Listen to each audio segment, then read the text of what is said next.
आधी रात का वक्त था। एक चोर पुलिस से छुपता छुपाता एक पुराने से मकान में दाखिल हुआ। ये शहर का सबसे बदनाम चोर गोपाल था, जिसकी गिरफ्तारी पर पुलिस ने 25,000 रुपयों का इनाम तक रख दिया था। थोड़ी देर पहले वो किसी अमीर बिजनेसमैन की कोठी में चोरी करने की नियत से दाखिल होना चाहता था कि तभी उसे गश्त करती हुई पुलिस ने देख लिया और वो पुलिस को धोखा देते हुए इस पुराने से मकान में आ गया। अब उसे छुपने के लिए ऐसी जगह तलाश करनी थी जहां उसे कोई तलाश न कर सके। अभी वो ये सोच ही रहा था कि अचानक उसे एक कमरे से रोने की आवाज सुनाई दी। आवाज एक औरत की थी। वो कह रही थी, भगवान के वास्ते मेरे बेटे को बचा लो, अगर उसे कुछ हो गया तो मैं भी जिंदा नहीं रहूंगी। फिर एक मर्द की आवाज आई, डॉक्टर ने उसके ऑपरेशन के लिए 20,000 रुपयों की रकम का बंदोबस्त करने को कहा है। तुम तो जानती हो मेरे पास इतनी रकम नहीं है, तुम कोशिश तो करो, शायद किसी दोस्त से उधार मिल जाए। औरत की धीमी सी आवाज सुनाई दी, मुसीबत के वक्त कोई दोस्त भी काम नहीं आता, मैंने हर जगह कोशिश करके देख लिया है। रोहन मेरी भी औलाद है, मैं खुद ही बहुत परेशान हूँ, तुम दुआ करो, शायद ईश्वर कहीं से कोई मदद भेज दे। चाहे कुछ भी करो, चोरी करो या डाका डालो, मुझे अपने बेटे की जिंदगी चाहिए। औरत लगातार परेशानी के आलम में बोलती जा रही थी और इधर वो चोर यानी गोपाल भी उनकी ये सारी बातें सुन रहा था। उनकी बातें सुनकर गोपाल भी अपने माजी यानी गुजरे कल की धुंध में खो गया।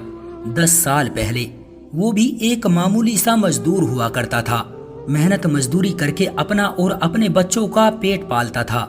उसकी पत्नी रितिका नेक और संस्कारी थी। गुर्बत और इतनी तंग दस्ती में भी दोनों पति पत्नी अपने इकलौते बेटे अंकित के साथ हंसी खुशी जिंदगी गुजार रहे थे।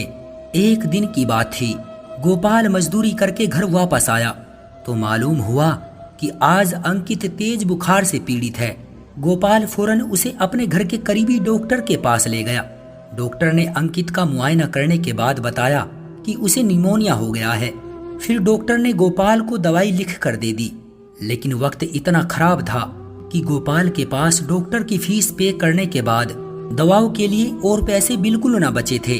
उसकी पत्नी बेटे की हालत देखकर लगातार रोए जा रही थी, जिसके नतीजे में परेशान होकर गोपाल को और तो कुछ न सूझा, बस चोरी करने का ख्याल आया और फिर चोरी का इरादा करके घर से निकल गया।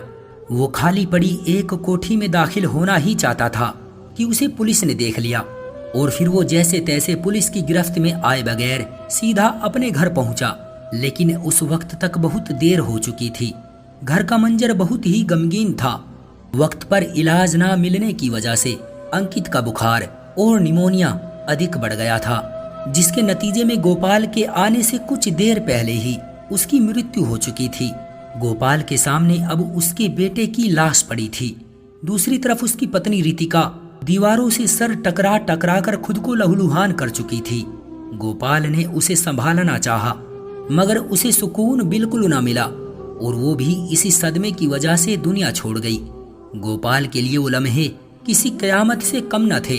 वो इस दुनिया से इतना नाराज हो गया कि पैसों के लिए गलत रास्ता चुन लिया और शायद आज ये उसी फैसले की सजा थी। उसी वक्त पुलिस भी उसे ढूंढते ढूंढते वहां पहुंच गई थी और जब वो पुलिस की कस्टडी में था तो गोपाल ने उन्हें अपनी बेगुनाही का यकीन दिलाने की भरपूर कोशिश की और पुलिस को बताया कि उसके बेटे की बीमारी के इलाज के लिए उसके पास रकम नहीं थी, इसलिए वो एक गलत कदम उठाने पर मजबूर हुआ। गिरफ्तारी के बाद गोपाल को सिर्फ इतनी मोहलत दी गई कि जो अपनी आंखों से अपनी पत्नी और बच्चे का अंतिम संस्कार होता देख सके। इस मौके पर उसके चंद रिश्तेदार और मोहल्ले के कुछ लोग भी मौजूद थे। हर आंख आंसुओं से नम थी, लेकिन कोई भी गोपाल की मदद न कर सका। पुलिस गोपाल को अपने साथ ले गई। अदालत में जुर्म साबित होने पर उसे 6 महीने की कैद की सजा सुना दी गई। रिहाई के बाद बदकिस्मती से गोपाल एक पेशेवर चोर बन गया। वो ये सोच चुका था कि चोरी और डाके को ही अपना पैसा बनाएगा और इस तरह से समाज से इंतकाम लेगा। लेकिन फिर भी वो कहीं न कहीं एक नरम दिल इंसान था। उसने आज तक किसी गरीब को तंग नहीं किया था। वो अमीरों और बड़े बड़े जमींदारों के घरों में ही चोरी करता था, इसलिए पैसे वाले लोग उससे हमेशा खौफ ज़्यादा रहते थे। पुलिस ने उसकी गिरफ्तारी के लिए 25,000 रुपये इनाम भी तय किया था, मगर वो अभी तक गिरफ्तार नहीं हुआ था। गोपाल जब ख्यालों की दुनिया से वापस आया तो उसने कमरे के दरवाजे पर दस्तक दी। अंदर से दरवाजा खुला। कमरे में मौजूद पति पत्नी उसे देखकर खौफ ज़दा हो गए। फिर उसका मर्द हिम्मत करके बोला, दरवाजा तो बंद था, तुम आखिर अंदर कैसे आ गए? तुम कौन हो और क्या चाहते हो? मैं दीवार फलांग कर अंदर दाखिल हुआ हूँ, गोपाल ने बताया। तो तुम कोई चोर या डाकू हो? लेकिन हमारे घर में तो कोई ऐसी कीमती चीज मौजूद ही नहीं है जिसे तुम उठाकर ले जा सको, औरत ने हकलाते हुए बमुश्किल कहा। गोपाल ने अपने बारे में सब कुछ बता दिया और अब तो वो उसकी बातें सुनकर और ज्यादा डर गए। वो तो पहले ही बेटे की बीमारी की वजह से परेशान थे। रोहन शदीद बुखार की वजह से बेहोश हो चुका था और उसे इलाज की सख्त जरूरत थी। गोपाल ने उन्हें अपनी पत्नी और बेटे अंकित की मौत की सारी कहानी सुनाई। खैर, गोपाल से कुछ देर बातें करने के बाद दोनों पति पत्नी का खौफ दूर हुआ। दोनों की कहानी एक जैसी थी। गोपाल चाहता था कि उन परेशान हाल पति पत्नी की मदद करे। वो नहीं चाहता था कि उन दोनों पति पत्नी की जिंदगी ऐसे ही तबाह हो जाए जैसे उसकी अपनी जिंदगी तबाह हुई थी। ये सोचकर गोपाल ने कहा, तुम मुझे गिरफ्तार करा दो। मेरी गिरफ्तारी पर 25,000 रुपये इनाम तय है। उस रकम से तुम अपने बेटे का इलाज करवा लेना। मेरे साथ ज्यादा बहस मत करना, इसी में मेरी खुशी है। हम तुम्हें गिरफ्तार कैसे करवा सकते हैं? हम इतने जालिम नहीं कि अपने बेटे के इलाज की खातिर तुम्हें पुलिस के हवाले कर दे। अभी वो बातें कर ही रहे थे कि दरवाजे पर दस्तक हुई। बाहर यकीनन पुलिस है। गोपाल ने धीरे से कहा, तुम छत पर चले जाओ और पाइप से लटककर यहाँ से भाग जाओ। औरत ने हमदर्दी भरे लहजे में कहा। उसके आदमी ने भी ऊपर की सीढ़ियों की तरफ सर हिला दिया। गोपाल के अंदर बुराई के बादल छट चुके थे और नेकी का सूरज अपनी पूरी ताकत के साथ चमक रहा था।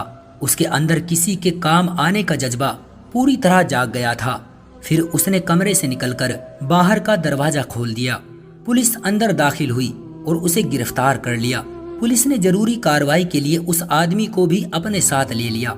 गोपाल ने उसे चुप रहने को कहा और बड़े अफसरों के सामने फर्जी कहानी सुना दी।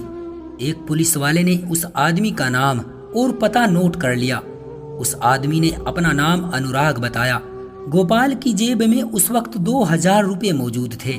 उसने ये रकम अनुराग को देते हुए कहा कि उससे वो अपने बच्चे का इलाज शुरू करवाए और इनाम की रकम मिलते ही किसी अच्छे अस्पताल में ले जाकर दिखाए। गोपाल को अदालत से सजा सुनाकर जेल भेज दिया गया और कुछ दिनों के बाद ही वो इनाम की रकम भी अनुराग को दे दी गई। अनुराग ने अपने बेटे को अस्पताल में दाखिल करवा दिया, जहां अच्छी देखभाल और इलाज के बाद वो तेजी से सेहतमंद होने लगा। गोपाल बहुत खुश था। उसकी वजह से एक घर तबाही से बच गया, वरना हो सकता था कि गोपाल की तरह अनुराग को भी अपने बेटे की जिंदगी बचाने के लिए कोई नाजायज तरीका अपनाना पड़ता। उस पर भी गोपाल के जैसा ही असर होता और वो भी जुर्म के रास्ते पर चल पड़ता। अनुराग और उसकी पत्नी भी अपने हमदर्द गोपाल को बिल्कुल नहीं भूले थे। वो बाकायदा गोपाल से मिलने जेल जाया करते थे। सेहतमंद होने के बाद नन्हा रोहन भी उनके साथ होता था। गोपाल के मन की दुनिया पूरी तरह से बदल चुकी थी। उसने सोच लिया था कि रिहा होने के बाद वो अपने हाथों से मेहनत मजदूरी करके हलाल रोजी कमाएगा और लोगों की इज्जत और खिदमत करेगा। दोस्तों, इस कहानी के बारे में आपकी क्या राय है? कमेंट करके हमें जरूर बताएं। वीडियो को लाइक कर दीजिए और इसी तरह की कहानियां लगातार देखने और सुनने के लिए चैनल को सब्सक्राइब करके घंटी को दबाकर ऑल पर सेट कर लीजिए, ताकि आने वाली वीडियो का नोटिफिकेशन आपके पास तुरंत पहुंचे। मैं मिलता हूं आपसे अगली वीडियो में। तब तक के लिए धन्यवाद।